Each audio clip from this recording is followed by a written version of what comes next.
तो जो अपना सीक्वेंस चल रहा है बेटा एनटीए पेपर 13, ये हम लोग आज जो एनटीए पेपर डिस्कशन कर रहा हूं उसका पेपर नंबर 13 बहुत आसान है, आपको बहुत फायदा होने वाला है। करते रहो, ठीक है, मेहनत करते रहो, पेपर देखते रहो। इन पेपर्स में बेटा क्या है ना, पूरा फिजिक्स कवर होता है, एज ए होल पूरा फिजिक्स कवर हो रहा है। जब हम लोग एक पूरा पेपर सॉल्व करते हैं तो फिजिक्स के सारे चैप्टर्स कवर होते हैं। सबसे बढ़िया बात क्या है बेटा यहाँ पे कि रैंडम क्वेश्चन उठ के आता है। लेट्स से एक क्वेश्चन आपका इलेक्ट्रोस्टैट से उठ के आ रहा है, अगला क्वेश्चन आपको मॉडर्न फिजिक्स का मिलेगा, उसका अगला क्वेश्चन आपको रोटेशन का मिलेगा। तो अपना जो माइंड जो एक ही चैप्टर के क्वेश्चंस कर करके जो अकस्टम्ड हो जाता है ना एक ही पर्टिकुलर टाइप के क्वेश्चन करने से, उसमें क्या होता है पेपर सॉल्व करने से आपको वैरायटी ऑफ क्वेश्चंस मिलता है। और इतना टफ नहीं है ये रियल टाइम सिनेरियो के एग्जाम्स आपको एनटीए बना के दे रहा है। So it's very important for you to understand, और साथ में आपको ये भी पता चलेगा कि कौन से पॉइंट्स आपके लैग कर रहे हैं, कितना डेप्थ तक आपको जाना है। और वैसे तो एनटीए सारे सॉल्यूशंस आपको इन ऐप प्रोवाइड करवा रहा है, लेकिन जब मैं आपको यहाँ पे सॉल्व करवा रहा हूं तो व्हाट आई एम ट्राइंग उसके आगे पीछे के कॉन्सेप्ट्स भी कवर करने की कोशिश कर रहा हूं कि हाँ एनटीए ने पर्टिकुलर ये क्वेश्चन पकड़ा। अब देखो मेंटालिटी कैसी है बेटा, एनटीए ने आपको एक क्वेश्चन दिया, क्वेश्चन पेपर दिया, NTA is trying to tell you कि हाँ इस टाइप के क्वेश्चन रहेंगे, इस चैप्टर के इस पोर्शन से क्वेश्चन रहेंगे। बट अभी वही तो क्वेश्चन नहीं रहने वाले, क्वेश्चंस कुछ अलग रहेंगे, आगे पीछे उसमें वेरिएशन रहेगा। तो वो वेरिएशन एज ए टीचर मैं यहाँ पे आपको कवर करके दे रहा हूं। तो इसी सीक्वेंस में हम लोग आगे बढ़ते हैं और आज का पहला क्वेश्चन देखते हैं। हम लोग फर्स्ट क्वेश्चन देखने की कोशिश करते हैं बेटा, जो इसका फर्स्ट क्वेश्चन है एनटीए के पेपर का, वो देखते हैं। पहला क्वेश्चन, the first question is we have 3 beakers A, B and C containing glycerin, water and kerosene respectively. They are stirred vigorously and placed on a table. The liquid which comes to rest at the earliest. तो बेटा ये तो आसान है, आपके पास 3 beaker है A, B, C, एक में है ग्लिसरीन, वाटर एंड केरोसिन। तो इसमें सबसे ज्यादा विस्कस कौन है? सबसे ज्यादा आपने हिलाया, हिलाने से वो क्या हुआ, पूरा उनमें शेक हुआ, ठीक है, शेक हुआ। और शेक होने के बाद जो सबसे रेस्ट में आएगा वो आएगा विस्कस, जो सबसे विस्कस लिक्विड होगा वो रेस्ट में आ जाएगा। क्यों? क्योंकि उसके लेयर्स के बीच में जो फ्रिक्शन फोर्स है ना बेटा वो ज्यादा लगेगा। विस्कोसिटी एक तरीके से वाटर के लेयर्स के बीच में या लिक्विड के लेयर्स के बीच में फ्रिक्शन फोर्स को दिखाती है। तो जो लिक्विड जितना ज्यादा विस्कस होगा उसमें उतना ही ज्यादा फ्रिक्शन फोर्स लगेगा, वो उतना ही जल्दी रेस्ट में आएगा। तो इन तीनों में सबसे जो विस्कस है वो ग्लिसरीन है, तो glycerine will come at rest. उसके बाद अगला question, a block rest on a fix rough incline plane and a horizontal force F is applied to it as shown in figure, which of the following statements are correct. तो देखना बेटा यहाँ पे question number 2, आपको एक veg दे रखा है, ठीक है, एक इंक्लाइन प्लेन दे रखा है, ये थीटा एंगल पे इंक्लाइन प्लेन दे रखा है। आपको क्या दे रखा है बेटा? थीटा एंगल पे इंक्लाइन प्लेन दे रखा है। यहाँ पे एक वेज रखा हुआ है इस टाइप से, इस वेज का मास नहीं दे रखा है हमको, और इधर हम लोगों ने एक फोर्स लगाया है। क्या लगाया बेटा? फोर्स लगाया है। समझ में आ रही बात? अभी मास m दे नहीं रखा तो हमको मानना पड़ेगा the block rest on a fix, अच्छा फिक्स रफ इंक्लाइन, ये फिक्स्ड है, ये जो इंक्लाइन प्लेन है ये फिक्स्ड है और रफ भी है। अगर रफ है ना बेटा तो फ्रिक्शन फोर्स रहेगा यहाँ पे, ठीक है, फ्रिक्शन फोर्स रहेगा, और इसका मास m मान लो। तो देखना बेटा इसके ऊपर जो फोर्स लगेगा नीचे, एक तो mg लगेगा, एक f लगेगा। ये दो फोर्सेस तो तय बात है, इसके ऊपर एक mg फोर्स लगेगा, एक f लगेगा। अब mg के दो कंपोनेंट भी कर सकते हो आप, f mg cos थीटा और mg sin थीटा। मैं fbd बनाने की कोशिश कर रहा हूं इसकी, mg cos थीटा और mg sin थीटा। उसी तरीके से यहाँ पे फ्रिक्शन फोर्स लगेगा, तो फ्रिक्शन फोर्स के भी दो कंपोनेंट कर सकते हो। ये एंगल थीटा है तो ये भी थीटा होगा, तो f cos थीटा और f sin थीटा। समझ में आ गई बात? f cos थीटा और एक perpendicular f sin theta, sin theta. आपको बैलेंस करना है इन फोर्सेस को, पर इधर वेज के परपेंडिकुलरली बैलेंस करना है आपको, और वेज के परपेंडिकुलरली बैलेंस करना है, और वेज के अलोंग आपको फोर्सेस बैलेंस करने। तो रेस्ट पे है ना, तो सबसे पहले तो नॉर्मल को आपको बैलेंस करना पड़ेगा। तो नॉर्मल फोर्स जो है वो आपका that will B mg cos theta. देखना ये जो नॉर्मल, ये वेज जो नॉर्मल लगाएगा, ठीक है, वेज जो नॉर्मल लगाएगा। अब नॉर्मल फोर्स जो है ना बेटा वो कंबाइंड फोर्स है, तो f के भी कंपोनेंट करने पड़ेंगे। तो एक कंपोनेंट इधर आएगा f sin थीटा, और एक कंपोनेंट अलोंग द वेज आएगा f cos थीटा। तो जो नॉर्मल फोर्स होगा आपका वो लिखा जाएगा mg sin theta plus mg cos theta plus f sin theta equal to normal force. ये नॉर्मल फोर्स जो है वेज लगा रहा होगा किसके ऊपर? ब्लॉक के ऊपर। और जो फ्रिक्शन, अब रेस्ट में है ना, ये रेस्ट में है तो आपको क्या करना पड़ेगा? फ्रिक्शन की limiting value that will B mu times n। तो म्यू जो है हम लोग माने हैं अपनी मर्जी से, क्वेश्चन में दिया हुआ नहीं है, और mg cos theta plus f sin theta. समझ में आ गई बात? ये आपका फ्रिक्शन की लिमिटिंग वैल्यू आ जाएगी। अब क्वेश्चन क्या पूछा है आपसे? क्वेश्चन पूछा है, ऑप्शंस देखने पड़ेंगे। Normal reaction on the block is f sin theta plus mg cos theta. तो normal reaction on the block is f sin theta plus mg cos theta. तो ये पहला ऑप्शन सही है। The frictional force is 0 when F cos theta equal to mg sin theta. अगर बेटा देखना ये वाला कंपोनेंट अगर mg sin थीटा को बैलेंस कर ले, अगर f cos थीटा आपका mg sin थीटा को बैलेंस कर ले, तो उस केस में फ्रिक्शन की जरूरत ही नहीं पड़ेगी ना, क्योंकि f sin theta plus mg cos theta normal से बैलेंस हो जाएगा और f cos theta mg sin theta आपस में बैलेंस कर लेंगे तो फ्रिक्शन फोर्स 0 हो जाएगा। तो सेकंड भी सही है। थर्ड है the value of limiting friction is mu times mg sin theta plus f cos theta. गलत है, उल्टा है, mg cos theta plus f sin theta है। The value of limiting friction is this, गलत। तो आंसर आ जाएगा आपका फर्स्ट और सेकंड ऑप्शन करेक्ट है, तो जिसमें भी फर्स्ट एंड सेकंड मतलब बी ऑप्शन ए ऑप्शन आ जाएगा आपका आंसर। अगला क्वेश्चन चलते हैं। The coordinates of the centre of mass of the following quarter circle arc is, quarter circular arc is. तो देखना बेटा बहुत आसान है ये, तो आपके पास क्या दे रखा है, क्वार्टर सर्कुलर आर्क दे रखा है, ठीक है, ये क्वार्टर सर्कुलर आर्क दे रखा है, ये है ना, quarter circular arc, quarter circular arc, इसके COM बताना है, सेंटर ऑफ मास के कोऑर्डिनेट बताना है। अब अगर कोई मुझसे पूछे, अगर आपके पास ये आर्क है, ठीक है, ये arc full semi circular arc है, क्या है, सेमी सर्कुलर आर्क, क्या है बेटा, सेमी सर्कुलर आर्क, ठीक है, सेमी सर्कुलर आर्क है अगर मेरे पास ये, तो इसका जो सेंटर ऑफ मास आता है वो यहां कहीं आता है, 2r/π पे आता है, ठीक है, और y कोऑर्डिनेट 0 रहता है, और सॉरी x कोऑर्डिनेट 0 रहता है, y कोऑर्डिनेट जो होता है वो 2r/π पे आता है। अब आपने क्या किया है, इसका राइट हैंड साइड भी हटा दिया है, ये वाला राइट हैंड साइड भी हटा दिया है, ये वाला रिमूव कर दिया है, तो ये एज इट इज इतना ही यहां पे भी शिफ्ट हो जाएगा x डायरेक्शन में, ठीक है, तो ये भी 2r/π पे शिफ्ट हो जाएगा, ये वाला सेपरेशन जो आएगा वो 2r/π आएगा, तो इसके कोऑर्डिनेट्स हो जाएंगे 2r/π, 2r/π। समझ में आ गई बात। तो ये तो हो गया डायरेक्ट मेथड अगर आपको पता है, बट अगर आपको नहीं पता है तो उस केस में सेंटर ऑफ मास कैसे निकालना है आपको, तो मैं वो भी सिखा रहा हूं क्योंकि बहुत जरूरी है। ये तो मैंने क्या किया है, सीधे सीधे यूज किया है, सीधे सीधे आपका फॉर्मूला यूज कर लिया है मैंने। अभी मैं आपको सिखा रहा हूं यहाँ पे कि सेंटर ऑफ मास का जो कॉन्सेप्ट है एक्चुअली में कैसे यूज करना है, क्या करना है इसके सेंटर ऑफ मास के कॉन्सेप्ट को यूज करके। तो देखते हैं इधर कैसे आपको डिराइव करना है ये चीज भी, क्योंकि अभी अगर नहीं पता आपको तो एग्जाम में आपको रहना चाहिए कि कैसे निकालना होता है, कैसे नहीं निकालना होता।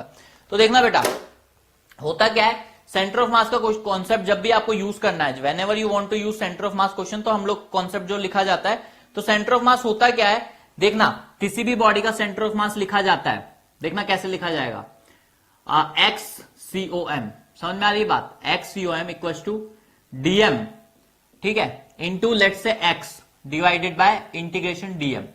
ये किसी भी बॉडी का सेंटर ऑफ मास का कोऑर्डिनेट होता है, एक्स कोऑर्डिनेट। उसी तरीके से YCOM अगर लिखना है आपको तो वो क्या लिखा जाएगा, DM into y divided bye DM। DM जो होता है छोटा सा एलिमेंट होता है, तो मैं आपको डिराइव करके दिखा रहा हूं, ये आपका रिंग है, यहां पे आपको एक छोटा सा एलिमेंट कंसीडर करना पड़ेगा, ठीक है, थीटा एंगल पे डी थीटा एलिमेंट कंसीडर करना पड़ेगा। तो ये जो एलिमेंट रहेगा इसकी जो लेंथ हो जाएगी वो r डी थीटा हो जाएगी, तो इसका जो मास हो जाएगा DM वो हो जाएगा lambda into r D theta.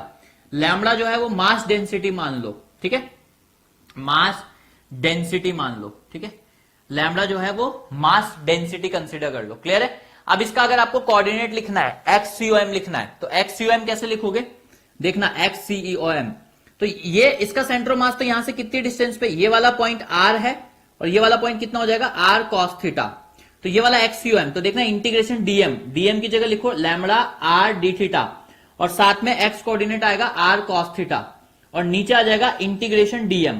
इसका इंटीग्रेशन तो m बन जाएगा, लैम्बडा बाहर आ जाएगा, R बाहर आ जाएगा, अंदर बचेगा, अच्छा यहाँ पे R स्क्वायर हो जाएगा, तो अंदर बचेगा cos थीटा और डी थीटा और नीचे रहेगा आपका total mass of the ring. समझ में आ गई बात। अब देखना इधर cos थीटा और cos थीटा जो लिखा जाएगा, cos थीटा का इंटीग्रेशन sin थीटा होगा, लिमिट कहां से कहां तक लगेगी थीटा की, 0 से लेके 90 तक, तो 0 से लेके π/2 तक, तो cos थीटा का इंटीग्रेशन sin थीटा होगा, तो आपका आंसर आ जाएगा lambda R square divided by m। अब आपके पास जो लैम्बडा है, लैम्बडा को आप कैसे लिख सकते हैं, इसका मास डिवाइडेड बाय इसकी लेंथ, तो मास इसका m है और लेंथ इसकी कितनी है πr/2। समझ में आ गई बात। तो ये आपका आंसर आ जाएगा। अब ये वैल्यू सब्स्टिट्यूट कर दो, 2m divided by πr into R square और डिवाइडेड बाय m से m कट गया, R से R कट गया, तो ये आ गया 2r/π, ठीक है। तो ये x कोऑर्डिनेट आ गया। उसी तरीके से y कोऑर्डिनेट भी निकाल सकते हो आप, सेम तरीके से y कोऑर्डिनेट आ जाएगा। y कोऑर्डिनेट निकालते वक्त ये वाला जो सेपरेशन होगा ये आपका r sin थीटा बनेगा, तो जब y कोऑर्डिनेट निकाल रहा हूं ना मैं, तो इधर y कोऑर्डिनेट निकाल के दे रहा हूं आपको, जल्दी से देख लो। ये अब एक डेरिवेशन है ना, ये क्वेश्चन का डेरिवेशन है, इसलिए इसमें थोड़ा समय लग रहा है, ठीक है। मैं आपको सॉल्व करके दे रहा हूं पूरा, अदरवाइज मैं डायरेक्ट भी बता सकता था आपको, लेकिन देखते हैं इधर। तो y कोऑर्डिनेट में बस YCOM जब लिखा जाएगा, YCOM बेटा वही लैम्बडा आएगा, r आएगा, d थीटा आएगा, बस instead of r cos theta r sin theta आएगा। लिमिट जो लगेगी लिमिट वो वापस से 0 से लेके 90 लगेगी, ठीक है। तो लिमिट लगेगी 0 से लेके π/2 और नीचे वापस से वो m आ जाएगा। तो देख लो lambda constant r square sine theta का इंटीग्रेशन cos थीटा और लिमिट लगेगी 0 से लेके π/2 और नीचे आएगा m। सब कुछ सेम रहेगा, लैम्बडा की जगह हम लोग वापस से ये रिप्लेस करेंगे 2m/π r, ठीक है। 2m/π r, ऊपर r स्क्वायर नीचे m और अंदर बन जाएगा cos π/2 जो कि कितना होता है 0 होता है। अच्छा माइनस भी तो आएगा, तो माइनस और माइनस माइनस प्लस cos 0, तो वापस से आंसर कितना आ जाएगा 2r/π। तो ये YCOM आ गया, ठीक है। तो यही आंसर हो जाएगा, XCOM है आपका 2r/π और YCOM है आपका 2r/π।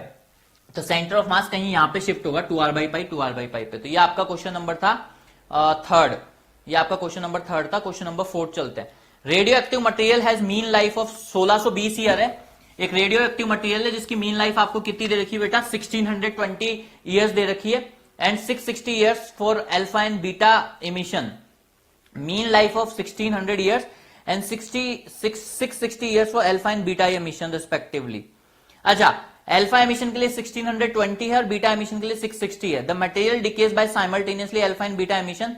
The time in which 1/4 of material remains intact is. अब बहुत ही बढ़िया क्वेश्चन है, देखो ये वाला पेपर लिटरली अच्छा है। इस वाले पेपर में एनटीए ने थोड़ा सोचा कि हम लोग मजे लेते हैं बच्चों के, ठीक है। तो हम लोग वही पेपर करने की कोशिश कर रहे हैं इधर।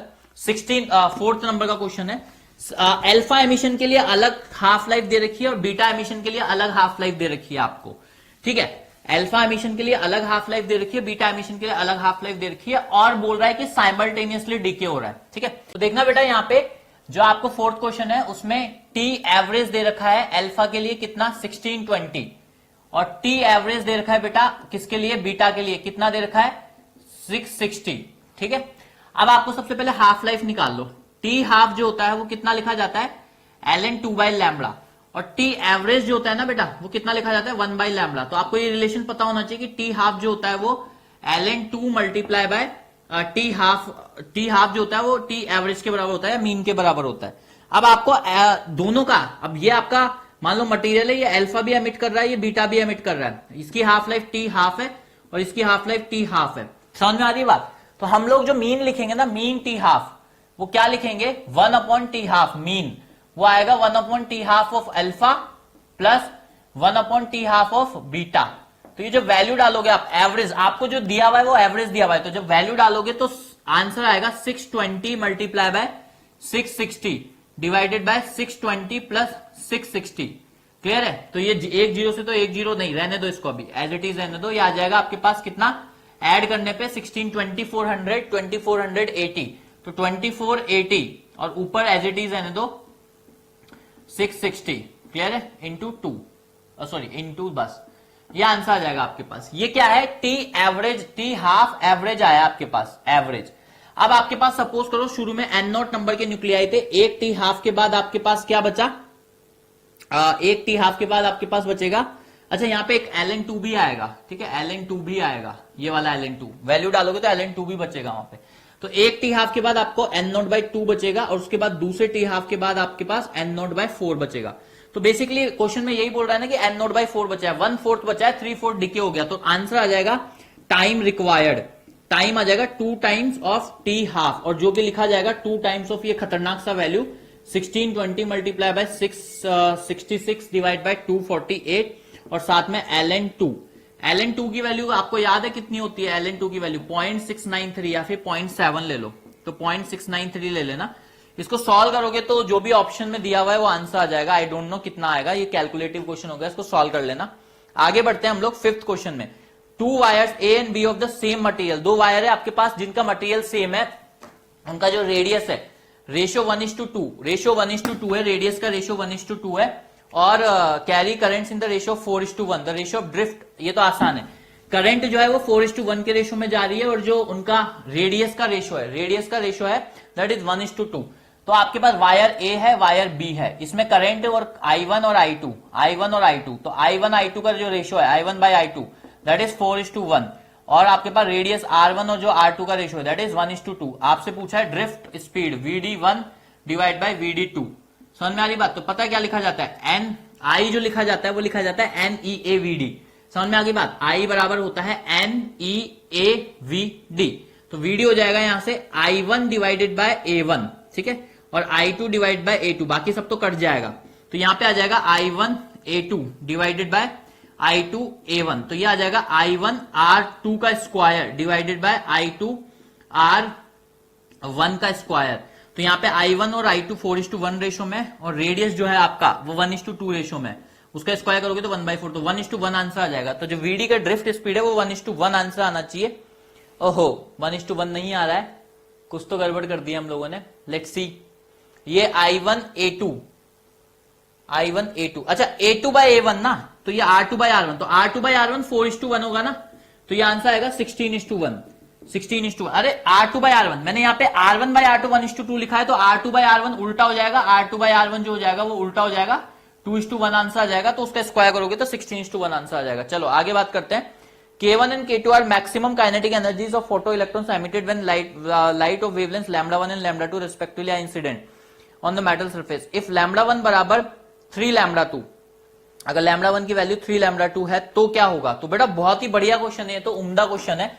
देखो इस वाले पेपर में तो लिटरली एनटीए ने बोला है कि इस बार तो बच्चों को टेस्ट करना ही करना है प्रॉपर वे में। तो चलो देखते हैं आपको क्या बोला है। एक मेटल सरफेस है, अब सेम मेटल सरफेस है तो वर्क फंक्शन भी सेम रहेगा, बस ये है कि ये मेटल सरफेस ए है, इसके ऊपर जब आपने λ1 की लाइट डाली है तो जो काइनेटिक एनर्जी निकलेगी वो K1 निकलेगा, इलेक्ट्रॉन मैक्सिमम। जब आपने λ2 की लाइट डाली है तो जो इलेक्ट्रॉन निकलेगा उसकी काइनेटिक एनर्जी K2 होगी। समझ में आ रही बात? अब सबसे पहले तो Sc/λ1 बराबर 5 प्लस K1, ये पहली इक्वेशन आइंस्टाइन की इक्वेशन। फिर Sc/λ2 बराबर 5 प्लस K2। अब आपको एक रिलेशन और दे रखा है यहाँ पे, λ1 इक्वल टू 3λ2, तो λ1 इक्वल टू 3λ2, λ1 इक्वल टू 3λ2, ये रिलेशन आपको दे रखा है, आपको यूज करना है ये वाला रिलेशन। कैसे यूज करोगे ये वाला रिलेशन? देखना, ये वाला क्वेश्चन शायद हम लोगों ने कल के पेपर में किया था बेटा, ये सेम क्वेश्चन कल के पेपर में हम लोगों ने किया था, फिर भी मैं करवा देता हूं। λ1 की जगह पे, λ2 की जगह पे यहाँ पे क्या लिखोगे आप? λ2 की जगह पे λ1 डिवाइडेड बाय 3 लिखोगे। λ1 डिवाइड बाय 3 लिखोगे तो देखना यहाँ पे कितना आ जाएगा, Sc3λ1 equal to 5 plus K1, ठीक है, 5 प्लस K1, सो 5 प्लस K2। अब आप क्या करो, Sc/λ1 की वैल्यू यहां से रिप्लेस कर दो, तो ये हो जाएगा 3 प्लस 3K1 बराबर 5 प्लस K2। समझ में आ गई बात? देखना यहां से क्या आएगा आपके पास, 3 माइनस 5 प्लस 3K1 बराबर K2। समझ में आ गई बात? तो 3K1 प्लस 2 और ये आ जाएगा K2। अब अगर आप K2 5 को उड़ा दो, अगर आप 5 को ड्रॉप कर दो, 5 हमेशा ऑलवेज पॉजिटिव है, 5 जो है वो ऑलवेज पॉजिटिव है, अगर आप इसको उड़ा दो तो ये जो क्वांटिटी है ये छोटी हो जाएगी, K2 बड़ा हो जाएगा, तो K2 will be greater than 3K1। तो ये ऐसा ऑप्शन में है क्या? K2 is greater than 3K1, हाँ है ना? तो ऑप्शन में क्या है, K1 is less than K2/3, यही तो बात है। तो ये आपका आंसर बी आ जाएगा। ठीक है, अगला क्वेश्चन करते हैं। यूरेनियम दे रखा है आपको, Z दे रखा है 92, K absorption H is 0.17 angstrom and the K alpha line दे रखी है आपको, जो कि आपका क्या होगा 0.126 angstrom. The wavelength of L absorption line is. अब बेटा K अल्फा लाइन क्या होती है? जब आपका n बराबर 1 में आके कूदे, n बराबर 2 से n बराबर 1 K शेल में आके कूदे, ट्रांजिशन। देखो क्या होता है इसमें, एक्सरे स्पेक्ट्रम में क्या होता है, K alpha, K beta, K gamma, ये कैरेक्टरिस्टिक्स लाइन निकलती हैं। उसी तरीके से L अल्फा, वैसे तो जो स्पेक्ट्रम होता है आपका, एक्सरे एमिशन स्पेक्ट्रम होता है, वो कॉन्टिन्यूस होता है, ठीक है, ऐसा करके आपने देखा है, ऐसा करके आपने देखा है, और ऐसे करके इसके ऊपर पीक्स रहते हैं। तो ये जो पीक्स होते हैं ये आपके कैरेक्टरिस्टिक्स वेवलेंथ बोलते हैं इनको। क्या बोलते हैं? Characteristics wavelength. क्या बोलते हैं? Characteristics wavelength. ये कैरेक्टरिस्टिक्स वेवलेंथ कब आती है? जब आपका जो ट्रांजिशन है इलेक्ट्रॉन का, वो एक एनर्जी स्टेट से दूसरे एनर्जी स्टेट में होता है। तो सपोज करो यहाँ पे आपके पास K, ये K बराबर के शेल है आपका, तो मतलब एन की वैल्यू यहाँ पे 1 होती है। उसी तरीके से ये एल शेल है, यहाँ पे एन की वैल्यू 2 होती है। तो जब एल के मतलब 2 से 1 में जा रहा है तो ये के अल्फा लाइन आएगा। मान लो 3 से 1 में आ रहा है तो ये के बीटा लाइन आएगा। समझ में आ गई बात। अब जितना ज्यादा एनर्जी गैप होगा लैम्बडा उतना कम होगा। तो समझ में आ रही बात। तो लैम्बडा उतना कम होगा तो ये जो लाइंस होंगी ये के बीटा होंगी, और उसी तरीके से ये के अल्फा, ये के गामा ले लो, ये के बीटा ले लो, ये के अल्फा ले लो। अरे सिंपल सी बात है, अगर n बराबर 2 से n बराबर 1 में आएगा तो एनर्जी गैप कम होगा। समझ में आ रही बात। एनर्जी गैप कम होगा तो उस केस में वेवलेंथ जो है वो ज्यादा होगा, क्योंकि वेवलेंथ एनर्जी की इनवर्सली प्रोपोर्शनल है। तो ये जो है ये इधर इस एक्सिस पे आता है आपका एनर्जी स्पेक्ट्रम मतलब डिस्ट्रीब्यूशन, और इस एक्सिस पे आता है लैम्बडा। इस एक्सिस पे आता है आपका लैम्बडा और इस एक्सिस पे आता है एनर्जी। इनवर्सली प्रोपोर्शनल आएगा, ठीक है, इनवर्सली प्रोपोर्शनल आना चाहिए। तो यहाँ पे आपसे क्या पूछा है, क्या है आपसे, के एब्जॉर्प्शन एच एंड के alpha line is 0.126 angstrom, 0.126 angstrom बोला है आपसे, और के एब्जॉर्प्शन एच भी बोला है आपसे। तो देखना आपको इसको सबसे पहले के एब्जॉर्प्शन एच जो है किसमें दिया हुआ है आपको 1.2, तो आपको एनर्जी डिफरेंस निकालना पड़ेगा। इसका के एच का एनर्जी डिफरेंस निकालना पड़ेगा आपको, ठीक है। तो देखते कितना आता है, H C by lambda, energy निकाल रहे हो बेसिकली आप, के एच दिया हुआ है ना आपको तो एनर्जी निकाल रहे हो। तो ई ऑफ के वो लिखा जाता है H C by lambda. H C की वैल्यू हम लोग 1200 4000 इलेक्ट्रॉन वोल्ट, और लैम्बडा जो है हम लोग एंगस्ट्रॉम में लेते हैं। तो कितना दे रखा है ये 0.107 एंगस्ट्रॉम में, ठीक है। तो ये जो आंसर आता है आपका ये किस में आ जाता है, इलेक्ट्रॉन वोल्ट में आ जाता है। किस में आ जाता है, इलेक्ट्रॉन वोल्ट में आ जाता है। किस में आ जाता है, ये इलेक्ट्रॉन वोल्ट में आ जाता है आपका आंसर। तो यहाँ पे जो भी आंसर आया अपना इलेक्ट्रॉन वोल्ट में, उसी तरीके से ये ई के लाइन का, अब हम लोगों को के अल्फा का दे रखा है तो हम लोग वही देखेंगे 12400 इलेक्ट्रॉन वोल्ट डिवाइडेड बाय उसका जो वेवलेंथ दे रखा है वो अपन को 0.126 एंगस्ट्रॉम दे रखा है। यहां से अपने पास कुछ इलेक्ट्रॉन वोल्ट में आंसर आएगा एनर्जी का। अब जो आपकी लाइन है ना बेटा, यही 0.126 ही दे रखा है। अब आपका जो लाइन है आपसे क्या पूछा है, ई एल पूछा है। तो ई एल मतलब के अल्फा और के आपसे जो पूछा है answer L absorption is, the wavelength of L absorption is. तो ई एल पूछा है आपसे, that will be written as E K minus ई के अल्फा। समझ में आ रही बात, ई के माइनस ई के अल्फा। देखो क्यों आ रहा है ऐसा, इधर देखना मैंने आपको क्या बोला, ये n बराबर 1 था और ये n बराबर 2 था। यहां से यहां पे अगर इलेक्ट्रॉन जंप करता है तो जो एमिशन स्पेक्ट्रम में आता है वो के अल्फा लाइन देता है आपको, और उसी तरीके से अगर n बराबर 2 में जंप कर रहा है कोई यहां से, तो ये आपको क्या देगा, एल अल्फा, ठीक है। ये एल अल्फा लाइन देगा आपको, क्या देगा, एल अल्फा लाइन देगा। तो आपको अगर h की वैल्यू निकालनी है, एल एच की वैल्यू निकालनी है इसकी, तो इसमें से ये घटा दोगे आप तो आपके पास आंसर आ जाएगा। समझ में आ रही बात। तो देखना है आपके पास यहाँ पे आंसर आएगा एल अल्फा। तो देखते हैं इसको क्या आंसर आता है। ई के की वैल्यू दे रखी है आपको ये रही 12400 डिवाइड बाय 0.107 एंगस्ट्रॉम, मतलब इलेक्ट्रॉन वोल्ट में ये आंसर, माइनस 12400 और डिवाइड बाय 0.126, ये भी आपका इलेक्ट्रॉन वोल्ट में। तो ये आपका आंसर आ जाएगा। जो भी ये आ जाएगा इसको सॉल्व करके देख लेना, you will get the answer. उसके बाद अगला क्वेश्चन चलते हैं हम लोग। A camera objective has an aperture diameter of d। एक कैमरा ऑब्जेक्टिव है, वो डायमीटर है अपर्चर का, is diameter reduce to d/2, the exposure time under the identical condition of the light should B.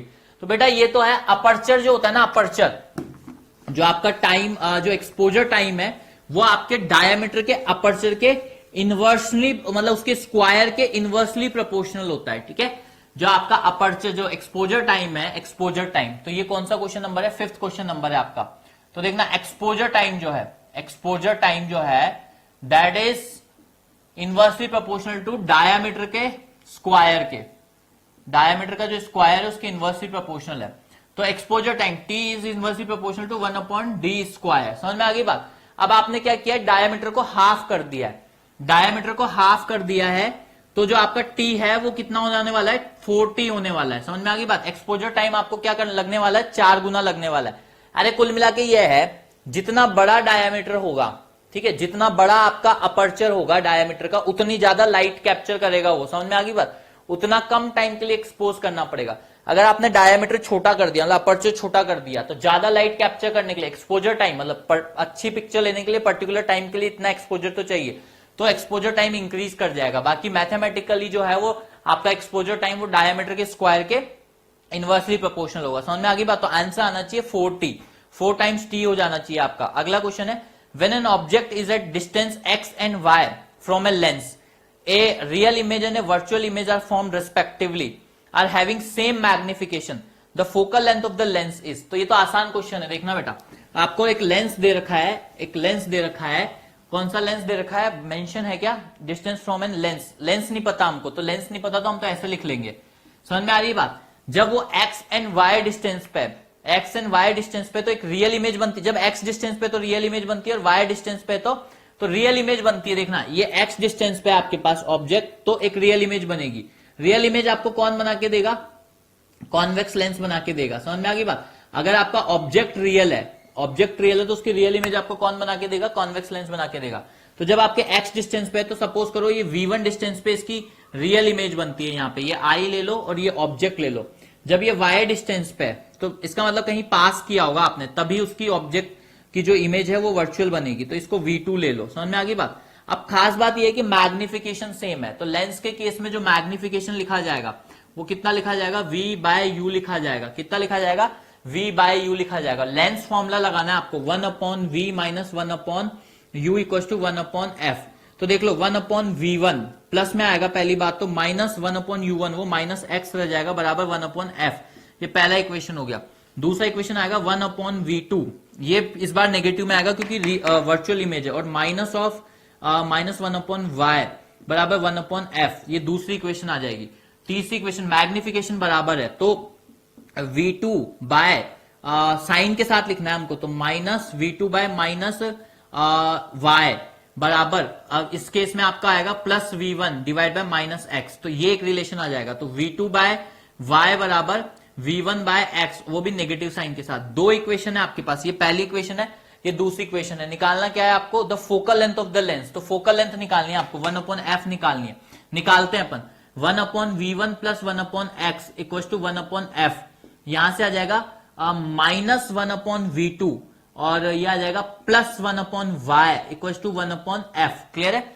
अभी आप क्या कर सकते हो, आपको रिलेशन पता है, यहां से देखो v2 बाय v1 बराबर माइनस y बाय x, ऐसा लिखा हुआ है, v2 बाय v1 बराबर माइनस y बाय x। तो आपको क्या करना पड़ेगा, अगर आप दोनों को डिवाइड कर दो, दोनों को डिवाइड कर दो, या फिर आपको कुछ तो रिलेशन लेना पड़ेगा यहाँ पे, you need some relation over here. अच्छा x और y के टर्म्स में लिखना है आपको आंसर, तो आपको क्या करना पड़ेगा, v1 और v2 को रिप्लेस करना पड़ेगा, ठीक है। व्हाट यू कैन डू, अच्छा इसको थोड़ा रीअरेंज करते हैं, देखो 1/v1 को एक साइड लिखो बराबर 1/f माइनस 1/x, और इसको 1/v2 को एक साइड लेके जाओ, ये आ जाएगा 1/y माइनस 1/, इसको इधर लेके जा रहा हूं 1/f, दोनों को डिवाइड करो तो ये आ जाएगा v2 by v1 equal to, इन दोनों को डिवाइड करने पे आएगा 1x minus f divided by fx, और ये आ जाएगा f minus y divided by fy। समझ में आ गई बात। अब आपको यहां से वैल्यू रिप्लेस करो, v2 बाय v1 की value minus y by x replace करो, तो minus y by x equal to x minus f divided by fx upon f minus y divided by fy। ये कैंसिल हुआ, ठीक है, ये cancel हुआ आपका, और ये हो गया minus y by x equal to x minus f, और ये हो गया y divided by f minus y और इंटू x। तो ये y से y कट गया, x से x कट गया, क्रॉस मल्टीप्लीकेशन करो, क्रॉस मल्टीप्लीकेशन में minus f plus y equal to x minus f, इसको इधर, इसको उधर ले जाओ, ठीक है, इसको इधर ले जाओ, तो आपका आंसर थोड़ा सा कहीं तो गड़बड़ कर दिया हम लोगों ने, x माइनस f, ठीक है, कहीं पे साइन का गड़बड़ आ रहा है, यहां पे लेट से माइनस साइन आना चाहिए, तो इसको ओपन करेंगे तो माइनस f प्लस y बराबर माइनस x प्लस f, तो इसको इधर लेके आना पड़ेगा, उसको उधर लेके जाना पड़ेगा आपको, तो माइनस 2f बराबर x प्लस y, तो f बराबर आएगा आपका x प्लस y बाई 2, यह आंसर आना चाहिए आपका x plus y by 2, f बराबर x प्लस y बाई 2, यही आंसर आएगा आपका f बराबर x plus y by 2। So this will be your mathematics, जो जैसे मैंने किया है, सिंपल लेंस फॉर्मूला और मैग्निफिकेशन को लगा के सॉल्व करना था, कोई खास बात, कॉन्सेप्ट एज सच कुछ था नहीं उसमें, मैथमेटिक्स थी। और जनरली ऑप्टिक्स के क्वेश्चन में क्या करते हैं हम लोग, साइन कन्वेंशन गलत ले लेते हैं, ठीक है। तो ये याद रखना कि जो भी डिस्टेंसेस लाइट की डायरेक्शन में मेजर हुई हैं, सुन लो ध्यान से, जो भी डिस्टेंसेस लाइट की डायरेक्शन में मेजर हुई हैं वो सारी आपको पॉजिटिव लेनी है, और जो भी डिस्टेंसेस लाइट के अपोजिट डायरेक्शन में मेजर हुई है, लाइट की जो इनकमिंग डायरेक्शन है उसके अपोजिट डायरेक्शन में मेजर हुई है, वो सारी आपको कैसी लेनी है, नेगेटिव लेनी है। क्लियर है। और कॉन्वेक्स लेंस की फोकल लेंथ पॉजिटिव होती है। समझ में आ रही बात, कॉन्वेक्स लेंस की फोकल लेंथ पॉजिटिव होती है। इस क्यों, क्योंकि वो कन्वर्जिंग लेंस होता है। एक बात याद रखना, कन्वर्जिंग लेंस की जो फोकल लेंथ है, कन्वर्जिंग लेंस की जो फोकल लेंथ है वो पॉजिटिव होती है और पावर भी पॉजिटिव होती है। और उसी तरीके से डायवर्जिंग लेंस की फोकल लेंथ नेगेटिव होती है, पावर भी नेगेटिव होती है। मिरर के केस में क्या होता है, मिरर के केस में जो आपका कॉन्केव मिरर है वो कन्वर्जिंग मिरर होता है। कॉन्केव मिरर जो है वो कन्वर्जिंग मिरर होता है, उसकी फोकल लेंथ नेगेटिव होती है। समझ में आ रही बात, लेकिन पावर को पॉजिटिव करना है। तो लेंस के लिए पावर और फोकल लेंथ का फॉर्मूला होता है पावर बराबर 1/f, लेकिन मिरर में क्या हो जाता है, पावर बराबर -1/f। क्यों, क्योंकि सोचो ना, ये कॉन्केव लेंस है आपका, कॉन्केव लेंस है तो इसकी पावर को तो क्या करना है, ग्रेटर देन 0 करना है, क्योंकि कन्वर्जिंग लेंस है, कन्वर्जिंग मिरर है। कन्वर्जिंग मिरर की पावर हमेशा ग्रेटर देन 0 होगी, लेकिन इसकी फोकल लेंथ लेस देन होगी। तो यहां से अगर आप देखोगे तो फोकल लेंथ बराबर -1/f आ जाएगा। ये आपका मिरर के लिए आएगा, किसके लिए आएगा, मिरर के लिए। लेकिन लेंस के लिए पावर बराबर 1/f होता है, ये किसके लिए आएगा, लेंस के लिए आएगा। ये चीज का खास ख्याल रखना। ठीक है, आगे बात करते हैं, अगले क्वेश्चन की तरफ चलते हैं। एक सर्किट दे रखा है आपको, एल इंडक्टेंस दे रखा है उसका, और आपको उसका रेजिस्टेंस भी दे रखा है। तो देखना, ये आपका सर्किट है। कौन से नंबर का क्वेश्चन है बेटा, 10वें नंबर का क्वेश्चन है, 10th नंबर का क्वेश्चन है। एक सर्किट है आपका और इसमें आपको रेजिस्टेंस दे रखा है बेटा, इंडक्टेंस एल बराबर 0.2 दे रखा है, आर बराबर 50 दे रखा है, और आपको यहाँ पे जो भी सोर्स दे रखा है उसका जो V0 है, मतलब मैक्सिमम वैल्यू है वो 200 है, मैक्सिमम वैल्यू 200 है, और जो उसका ओमेगा है, फ्रीक्वेंसी है वो 250 है। तो सबसे पहले तो एक्सएल निकाल लो। एक्सएल मतलब ये है इंडक्टिव रिएक्टेंस। बेटा क्या बोलते हैं इसको, इंडक्टिव रिएक्टेंस। क्या बोलते हैं बेटा, इंडक्टिव रिएक्टेंस। क्या लिखी जाती है बेटा, ये एक्सएल। अगर आपके पास कैपेसिटर होता तो उसमें एक्सी, वो 1/ωc आती। तो ओमेगा की वैल्यू यहाँ पे 250 और एल की वैल्यू बेटा कितनी है, 0.2 है। तो अगर आप इसको सॉल्व करोगे तो कितना आ जाएगा, 50 आ जाएगा ये। तो अगर आप ध्यान से देखो तो एक्सएल बराबर आर है यहाँ पे। अगर पावर फैक्टर लिखोगे, cos फाई लिखना चाहोगे आप, तो क्या लिखोगे, R divided by Z। R जो है वो एज इट इज लिखा जाएगा, और Z जो होता है बेटा एक्सएल का स्क्वायर प्लस R का स्क्वायर। अच्छा, एक्सएल और R तो बराबर है, तो यहाँ पे √2R, तो 1/√2 आ जाएगा पावर फैक्टर। cos फाई जो आ जाएगा वो 1/√2 आ जाएगा। तो आपसे क्या पूछा है यहाँ पे, average power dissipated, average power developed पूछा है आपसे। तो एवरेज पावर डेवलप जो होता है, पावर एवरेज जो लिखा जाता है वो लिखा जाता है VRMS इंटू IRMS और इंटू cos फाई। अब वैल्यूज डालते जाओ। VRMS यहाँ पे मैक्सिमम वैल्यू कितनी है वोल्टेज की, 200, तो RMS वैल्यू 200/√2 हो जाएगी। अच्छा, I को क्या लिख सकते हैं अपन, VRMS डिवाइडेड बाय Z। ठीक है, और Z जो है वहां पे √2R है, तो इसको लिख देंगे √2 इंटू R। और यहाँ पे अपने पास cos फाई जो है वो एज इट इज 1/√2 आ जाएगा। सारी वैल्यूज रिप्लेस करते हैं, 200 डिवाइडेड बाय √2, ठीक है, मल्टीप्लाई बाय VRMS कितना है अपने पास, वापस से 200 डिवाइडेड बाय √2। एक √2 भी है अपने पास, R की वैल्यू अपने पास 50 है, और एक और √2 बाहर है। ठीक है, cos फाई का। तो देखो कितने √2 हो गए, 1 2 3 4 √2 हो गए, 4 √2, तो 50 इंटू 4 200 हो गया। तो 200 से 200 कैंसिल हो जाएगा। तो देखा जाएगा पावर एवरेज जो लिखा जाएगा वो 200 multiply by 200 multiply by 4 into 50। अगर इसको सॉल्व करोगे तो आपके पास 200 वैट आंसर आ जाएगा। तो ये आपका पावर हो जाएगा, average power dissipated. This will be your question number 10। उसके बाद क्वेश्चन नंबर 11 में चलते हैं। करंट दे रखा है आपको I बराबर 10 sin 100 pi t पास इन ए फर्स्ट कॉइल। एक कॉइल है, उसमें से करंट पास किया आपने, which induces a maximum EMF of a 5 pi volt in second coil. The mutual inductance between the coils is। देखो बहुत आसान क्वेश्चन है ये। आपको क्या किया है, आपके पास एक प्राइमरी कॉइल है, उसमें जो आपने करंट पास किया है वो दिया है 10 sin omega T pi, 10 sin 100 pi T, 10 sin 100 pi T, ये आपको करंट दिया है। और इसमें जो EMF इंड्यूस हुआ है, EMF मैक्सिमम EMF जो इंड्यूस हुआ है वो कितना इंड्यूस हुआ है इसमें, 5 पाई वोल्ट। कितना इंड्यूस हुआ है, 5 पाई वोल्ट। कितना इंड्यूस हुआ है, 5 पाई वोल्ट। ये इसमें मैक्सिमम EMF इंड्यूस हुआ है। अभी ये करंट जो है वो साइनोसुडल करंट है, प्राइमरी कॉइल का जो करंट है वो साइनोसुडल करंट है। आपसे क्या पूछा है इस लोगों ने, म्यूचुअल इंडक्टेंस पूछा है। क्या पूछा है, म्यूचुअल इंडक्टेंस पूछा है। समझ में आ रही बात। तो देखना बेटा क्या करना है यहाँ पे, म्यूचुअल इंडक्टेंस में क्या होता है, इसको प्राइमरी कॉइल बोल दो, इसको सेकेंडरी कॉइल बोल दो। तो flux in secondary coil that will be proportional to current in primary coil.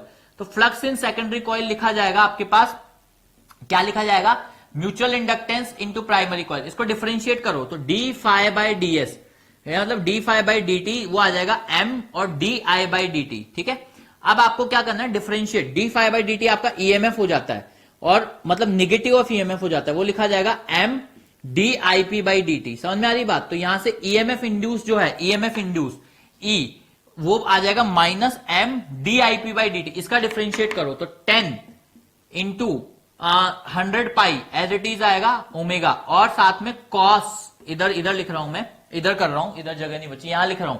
तो इंड्यूस ईएमएफ आएगा आपके पास माइनस साइन माइनस एम, उसका डिफरेंशिएशन आ जाएगा 10 तो एज इट इज रहेगा, 100 पाई भी बाहर आएगा, और साथ में कॉस 100 पाई टी हो जाएगा। समझ में आ गई बात? ये आपका इंड्यूस ईएमएफ आएगा। इसकी वैल्यू कितनी दे रखी है आपको, 5 पाई वोल्ट, तो डाल दो यहाँ पे 5 pi equal to minus M.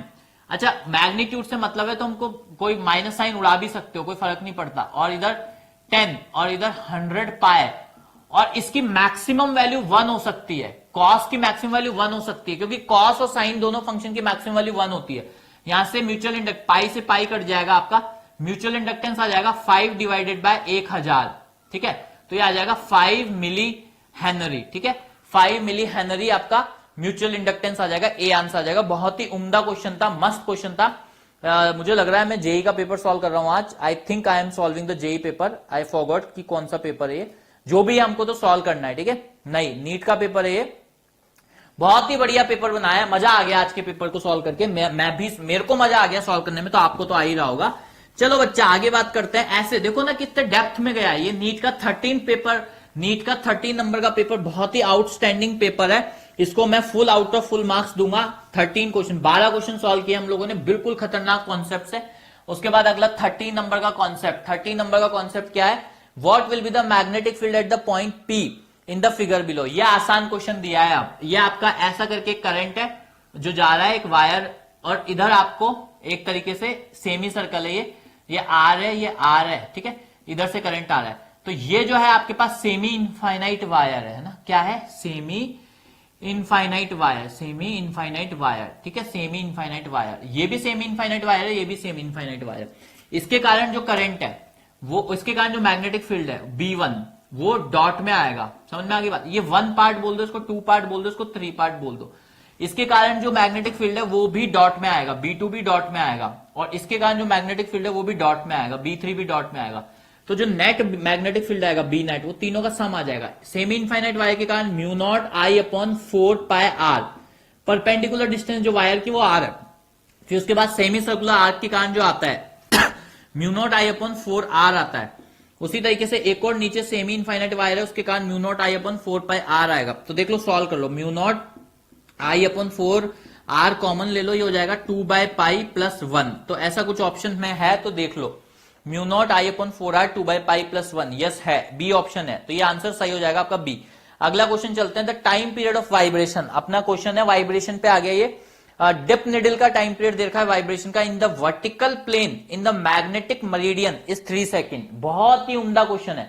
अब आपका पूरा जियो मैग्नेटिज्म टेस्ट कर लेगा ये इस एक क्वेश्चन के। बेटा ये जियो मैग्नेटिज्म है, सुनना, मैग्नेटिक निडल जो है, मैग्नेटिक निडल के वर्टिकल प्लेन में, मैग्नेटिक निडल के वर्टिकल प्लेन में आपका जो टाइम पीरियड ऑफ ऑसिलेशन दे रखा है वो 3 सेकेंड दे रखा है। When the same magnetic needle is made to vibrate in the horizontal plane, the time period is 3/√2, then the angle of dip is. अब बेटा यहां पे देखना, जब मैग्नेटिक मरीडियन के जो प्लेन में है, वर्टिकल प्लेन में है, मैग्नेटिक मरीडियन के वर्टिकल प्लेन में है, तो देखो अब देखते जाओ क्या क्या आएगा यहाँ पे।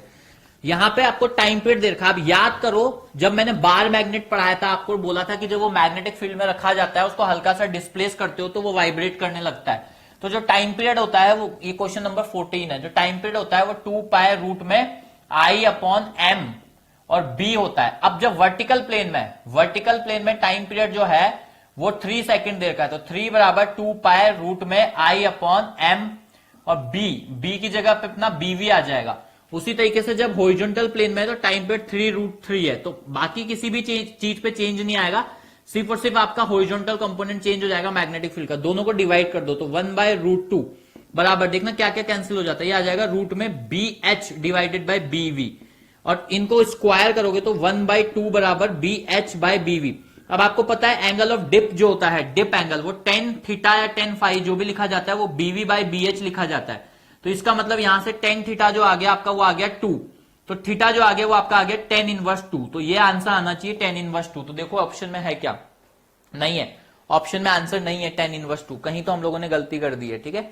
ऑप्शन में आंसर नहीं है tan इनवर्स 2, आंसर नहीं है ऑप्शन में tan इनवर्स 2।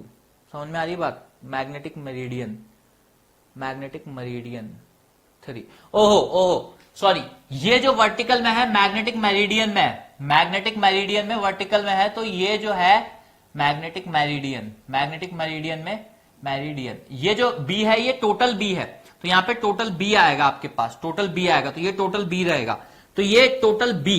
तो ऐसा होता है कि ये बीवी है आपका, ये बी एच है आपका, ठीक है, और ये आपका टोटल बी है।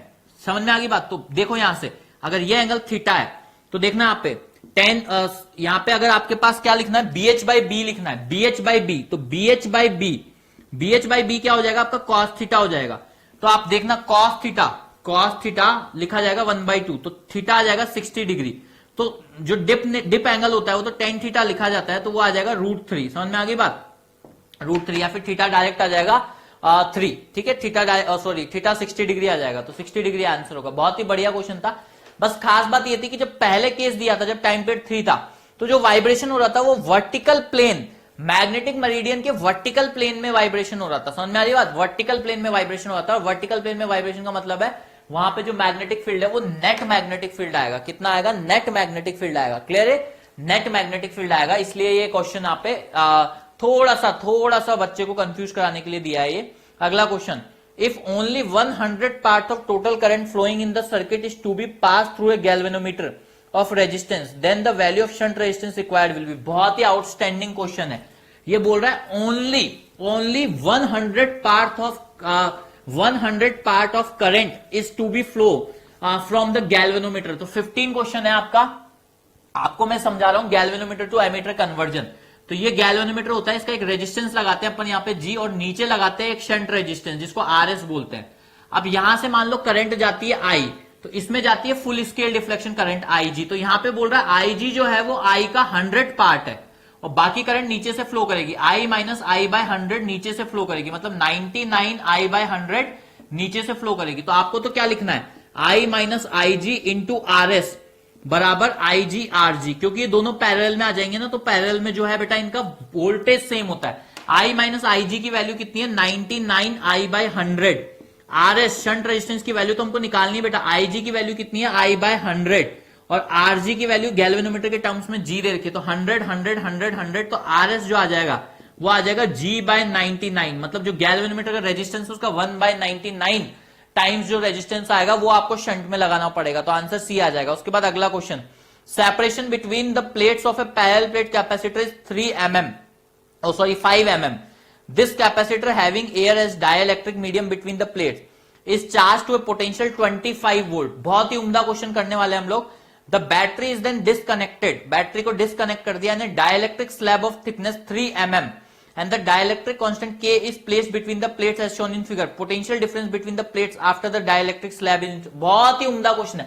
अगर आपने मेरे कैपेसिटर के वीडियोस देखे हैं तो वहां पे ये मैंने करवाया है, कवर करवाया है, 101% कवर करवाया है। 16 क्वेश्चन है। आपके पास एक डाइलेक्ट्रिक है बेटा, क्या है आप, सॉरी कैपेसिटर है, जिसकी प्लेट्स के बीच का सेपरेशन कितना है बेटा, उसकी प्लेट्स के बीच का सेपरेशन 5 mm दे रखा है। कितना दे रखा है बेटा, 5 mm दे रखा है, 5 mm दे रखा है। उसको आपने क्या किया है, पहले चार्ज किया है, एक बैटरी लगा के आपने चार्ज किया है, 25 वोल्ट की बैटरी लगाई है, पोटेंशियल कितना है इसका 25 वोल्ट, तो इसका कैपेसिटेंस C मान लो, तो इसके ऊपर चार्ज कितना आ जाएगा, Q बराबर CV आ जाएगा। अब आपने क्या किया, बैटरी को डिस्कनेक्ट कर दिया, लेकिन आपका जो कैपेसिटर है वो तो अभी भी चार्ज रह गया, तो Q बराबर CV तो अभी भी है, लेकिन अब आपने उसमें क्या किया, एक डाइलेक्ट्रिक स्लैब लाके लगा दिया, जिसका डाइलेक्ट्रिक कांस्टेंट शायद 10 दे रखा है। डाइलेक्ट्रिक कांस्टेंट कितना दे रखा है, उसका 10 दे रखा है। उसका जो थिकनेस दे रखा है वो 3 mm दे रखा है। कितना दे रखा है, 3 mm दे रखा है। कितना दे रखा है, 3 mm दे रखा है। अब जो है चार्ज कांस्टेंट रहने वाला है, चार्ज कांस्टेंट रहने वाला है। क्यों रहने वाला है चार्ज कांस्टेंट, क्योंकि बेटा यहाँ पे आपने बैटरी को रिमूव कर दिया है। बैटरी रिमूव करते ही आइसोलेटेड सिस्टम बन गया। आइसोलेटेड सिस्टम देख लो, बैटरी रिमूव्ड, बैटरी रिमूव करने से क्या हो जाता है, आइसोलेटेड सिस्टम बन जाता है। क्या बन जाता है बेटा, आइसोलेटेड सिस्टम बन जाता है। बैटरी रिमूव्ड, इसका मतलब क्या बन गया, ये आइसोलेटेड सिस्टम। आइसोलेटेड सिस्टम का चार्ज क्या रहता है बेटा, कांस्टेंट रहता है। कुछ भी हो जाए, आइसोलेटेड सिस्टम का चार्ज क्या रहता है, कांस्टेंट रहता है। तो चार्ज इसके ऊपर चेंज नहीं होना है। अब देखो क्या क्या चेंज होना है, पोटेंशियल डिफरेंस, अच्छा जो इसका कैपेसिटेंस है C, क्या वो चेंज होगा क्या, हाँ होगा, लेकिन खास बात यह है कि आपने डाइलेक्ट्रिक स्लैब पूरा 3 mm का नहीं डाला है, तो आपको निकालना पड़ेगा। तो मान लो इसका प्लेट एरिया ए है, तो इसका जो पहले जो सेपरेशन था वो 5 mm था, जो कैपेसिटेंस लिखा जा रहा था वो A epsilon not divided by 5 mm लिखा जा रहा था। ये पुराना है। अभी नया जो आ जाएगा, तो नया में आपके पास 2 कैपेसिटर बन गए, एक ये वाला एक ये वाला। इनका प्लेट एरिया सेम है, लेकिन यहां पे 2 mm में एयर भरा हुआ है जिसमें के की वैल्यू 1 है, और यहां पे जो है वो 3 mm में आपके पास के बराबर 10 का भरा हुआ है ये, और दोनों सीरीज में जुड़े हुए हैं। तो 1 अपॉन जो सी डैश लिखा जाएगा इक्विवेलेंट, वो लिखा जाएगा, इसका कैपेसिटेंस को उल्टा कर दो तो कितना आएगा ये 1 into A into epsilon not और साथ में 2 mm, ठीक है, और प्लस ये आ जाएगा आपके पास के की वैल्यू 10, एरिया तो सेम, एप्सिलॉन नॉट और 3 mm, ठीक है। और अब इनको ऐड करके और आंसर निकाल 1 अपॉन सी डैश की वैल्यू निकालते, तो 1 अपॉन सी डैश आ जाएगा आपके पास, एलसीएम 10 आएगा 23 mm divided by 10 A epsilon not. तो यहां से सी डैश की वैल्यू कितनी आ जाएगी 10 A epsilon not divided by 23 mm। ये आपका नया सी डैश आ गया, ये आपका सी था, ये आपका नया सी डैश आ गया। तो देखना इधर बेटा, देखना इधर आपको क्या अंतर आएगा इस क्वेश्चन में। जब आप एक ये लगाते हैं, डाइलेक्ट्रिक लगाते हैं, तो एक तरीके से जो आपका चार्ज है वो तो कांस्टेंट रहता है, ठीक है, कांस्टेंट चार्ज कांस्टेंट रहता है, लेकिन जो आपका कैपेसिटेंस है वो लेट से सी डिवाइडेड बाय के हो गया। अब के की वैल्यू यहां पे कुछ अलग आई है, ये वाली, ये है के की वैल्यू 10/23। तो जो वोल्टेज है वो भी आपका कितना हो जाएगा, V बाई के हो जाएगा। इलेक्ट्रिक फील्ड लिखा जाएगा Q divide by A epsilon not, वो सेम रहेगा क्योंकि चार्ज पे डिपेंड करेगा इलेक्ट्रिक फील्ड। समझ में आ रही बात? इलेक्ट्रिक फील्ड जो है किस पे डिपेंड करेगा, चार्ज पे डिपेंड करेगा। और आपका जो सी जो है वो चेंज हो जाएगा, एनर्जी जो है वो भी चेंज हो जाएगी। समझ में आ रही बात? एनर्जी जो है वो भी चेंज हो जाएगी। तो आंसर आ जाएगा V जो है वो ओरिजिनल का K, और K की वैल्यू अपन 10/23, तो आंसर आ जाएगा 23 V0/10। यह आंसर आना चाहिए आपका। तो इनिशियल जो पोटेंशियल डिफरेंस था वो कितना था, 25 था। तो आंसर आ जाएगा अपने पास 23 into 25 divided by 10, 23 into 25 divided by 10। I think I have made some mistake, I don't know, let's see. 10/23, कहीं तो गड़बड़ हो गया बेटा, कहीं तो गड़बड़ हो गया। आंसर में, ऑप्शन में अपना आंसर है ही नहीं। फिर से देख लेते एक बार। 5 mm की स्लैब थी, आपने 3 mm की स्लैब लाके डाली जिसका के है 10 है। अगर आपको पहले इक्विवेलेंट कैपेसिटेंस निकालना पड़ेगा, इसका सी निकालना पड़ेगा, तो दोनों सीरीज में है, ये सीरीज में होने से 1 अपॉन सी डैश करेंगे तो इसका जो कैपेसिटेंस था वो A epsilon not divide by 5 mm था। सॉरी, यस, पहले जो सी था वो A epsilon not divided by 5 mm था।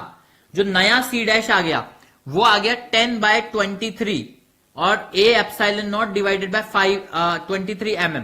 आपको तो के निकालना है ना, के इक्विवेलेंट, तो सी डैश बाय सी करना पड़ेगा। इसमें इसका डिवाइड करोगे तो ये आ जाएगा आपके पास 10/23 और डिवाइड बाय 1/5, तो आपका आ जाएगा 50/23। तो के की वैल्यू जो के डैश है वो 50/23 आ जाएगा। तो वोल्टेज आ जाएगा आपका 25 डिवाइडेड बाय 50/23। समझ में आ गई बात? तो आंसर आ जाएगा 23/2, मतलब 11.5 वोल्ट। बहुत ही उम्दा क्वेश्चन है, बहुत ही उम्दा क्वेश्चन है। आगे देखते हैं, जब तक मैं कैमरा रिसेट करता हूं आप इसको देखो। नेक्स्ट क्वेश्चन की तरफ बढ़ते हैं बेटा, हम लोग नेक्स्ट क्वेश्चन की तरफ बढ़ते हैं। Capacitor of capacitance 100 microfarad is charge by connecting it to a battery of. एक 100 माइक्रोफैराड का कैपेसिटर, एक बैटरी है 12 वोल्ट की, इंटरनल रेजिस्टेंस उसका 2 ओम का, द टाइम टेकन बिफोर 9। बेटा ये तो बहुत आसान है, आरसी सर्किट का क्वेश्चन है, आरसी सर्किट का क्वेश्चन है। देखना अगला क्वेश्चन जो है 13th नहीं है, ये 14th कौन से नंबर का क्वेश्चन है, ये आई थिंक 16 नंबर का क्वेश्चन है। तो आपके पास एक कैपेसिटर है और एक बैटरी है। अब हालांकि लोगों को दिखता है कि सर ये आरसी सर्किट कहां है, लेकिन इसका इंटरनल रेजिस्टेंस है, आरसी सर्किट बनाएगा। तो सी जो दे रखा है अपन को, जो कैपेसिटेंस दे रखा है वो दे रखा है 100 माइक्रोफैरड। कितना दे रखा है, 100 माइक्रोफैरड। जो वोल्टेज दे रखा है बैटरी का वो 12 वोल्ट और इंटरनल रेजिस्टेंस 2। तो बैटरी का वोल्टेज दे रखा है 12 वोल्ट, इंटरनल रेजिस्टेंस दे रखा है 2 ओम। और ये बोल रहा है कि time taken before 99% of maximum charge is stored on the capacitor. 99%, समझ में आ रही बात? 99%। तो Q जो होता है, Q जो लिखा जाएगा, अगर आप मेरे को बताओगे कितना लिखा जाएगा, तो Q0 1 minus e to the power minus T by tau आता है, और टाउ जो होता है वो RC आता है। समझ में आ रही बात? अब 99% चाहिए ना आपको, तो 99 डिवाइडेड बाय 100 ऑफ Q0, यही मतलब है 99% का। तो Q0, तो यहां से Q0 जो आ गया आपके पास, और ये आएगा आपके पास 1 minus e to the power minus T by tau. अब अगर आप ध्यान से देखो तो ये आ जाएगा 1 by 1/100 equal to E to the power minus T by tau. Clear है? अब यहां से अगर आप देखो तो इसको लिख सकते हैं अपन e to the power t by e to the power minus T by tau equal to 10 की पावर -2। दोनों साइड ln ले लो तो हो जाएगा minus T by tau ln e बराबर -2 ln 10। ठीक है, ln 10 जो होगा देखते हैं क्या आएगा आंसर, ln 10। अब ये लॉग नेचुरल लॉग है, ये कई बच्चे यहां पे गड़बड़ कर देंगे कि बोलेंगे सर ln 10 तो 1 होता है, नहीं वो log 10 1 होता है। तो यहां पे आ जाएगा माइनस माइनस कैंसिल कर दो सबसे पहले तो टी बाय टाउ आ जाएगा आपके पास 2 times ln 10 divided by ln e। समझ में आ गई बात? तो ln को उसमें कन्वर्ट करने के लिए 2.303 तो log 10, नेचुरल लॉग को कन्वर्ट करने के लिए बेस 10 में कन्वर्ट करने के लिए 2.303 से, और ln e 1 होता है तो यहां से आपका t बाई टाउ आ जाएगा। तो t आंसर आ जाएगा 2 इंटू 2.303 इंटू टाउ, और टाउ जो होता है वो RC लिखा जाता है। तो 2 इंटू 2.303 R, रेजिस्टेंस कितना है इसका 2 ओम है, और C कितना है वो रहा। ठीक है, C कितना है 100 माइक्रोफैरड। ठीक है, तो ये आपका आंसर आ जाएगा। इसको सॉल्व कर लो, जो भी आंसर आने वाला है यहाँ पे देख लेते हैं, सॉल्व करते हैं कितना आता है। 2 इंटू 2 मतलब 4 इंटू 2, तो 4 इंटू 2.303 इंटू 100 और माइक्रोफैरड है ना बेटा। तो कितना आएगा ये 4 से 12 2 1 4 5 और 4 से 12 और 4 8 1 9, और ये आएगा 9.252 इंटू 10 टू पावर -4। तो ये आ जाएगा 0.9252 इंटू 10 टू पावर -3 मतलब 0.9252 millisecond. This will be your answer. Outstanding question है, आउटस्टैंडिंग क्वेश्चन। ठीक है, बहुत ही बढ़िया क्वेश्चन है, बहुत ही उम्दा पेपर है। चलो आगे सॉल्व करते हैं हम लोग, आगे क्वेश्चन की तरफ बढ़ते हैं, देखते हैं आगे क्या करना है।